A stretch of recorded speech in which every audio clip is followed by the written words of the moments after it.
and storytelling of African businesses.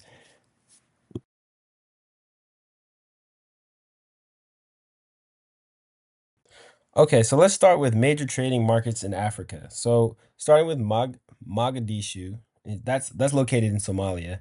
It's a key port city in the Indian Ocean trade network, and it connects Africa with the Middle East and Asia. After I looked at different maps and whatnot online, and just found out that that's where they were most connected and really working together to be networking. I'm sorry, with the Middle East. Timbuktu, which is located in Mali, is a central hub in the trans-Saharan trade routes, and it was crucial for the trade of gold, salt, and manuscripts. Gao, I believe is pronounced, it was an important city in the trans-Saharan trade, known for its economic and cultural significance.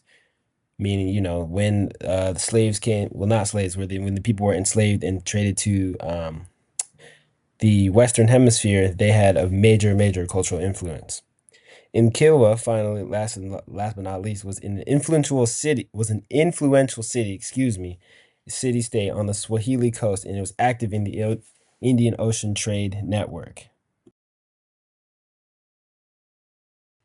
Okay, so let's talk about trade groups and organizations. Starting with the African Union, it definitely promoted continental economic integration, and it really helped with political stability in West African nations. An economic community of the West African states, also known as, I like to say, ECOWAS, literally spelled ECOWAS, and this facilitates regional and economic cooperation and integration in West Africa. And the EAC, East African Community, enhances economic, political, and social integration among East African countries.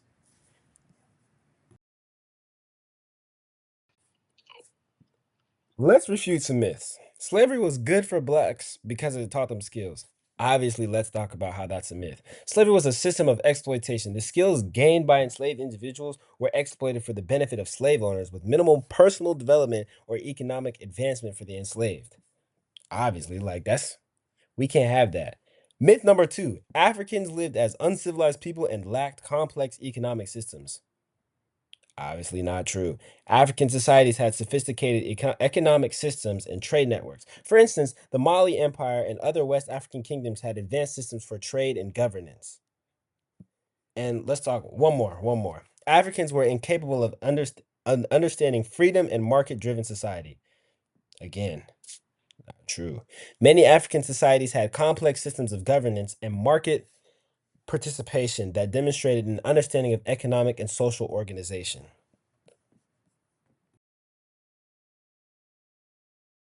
Okay, so let's talk about how the cultural practices survive the transatlantic journey. Okay, so cultural continuity. Let's start with cultural continuity. Excuse me. Enslaved Africans carried over agricultural techniques, culinary traditions, and communal living practices that helped them adapt to the American conditions.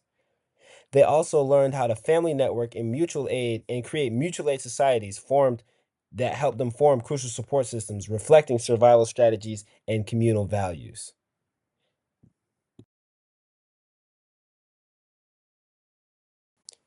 For my last topic, let's talk about economic exploitation. The legacy of slavery and systemic racism created challenges for Black business growth and economic advancement. They didn't have proper housing, didn't have proper food to eat, didn't have, it was not set up for Black people in general to succeed. Okay, so in order for them to want to do better and even do better in general, they would have to be set up for success. And it just wasn't in our favor.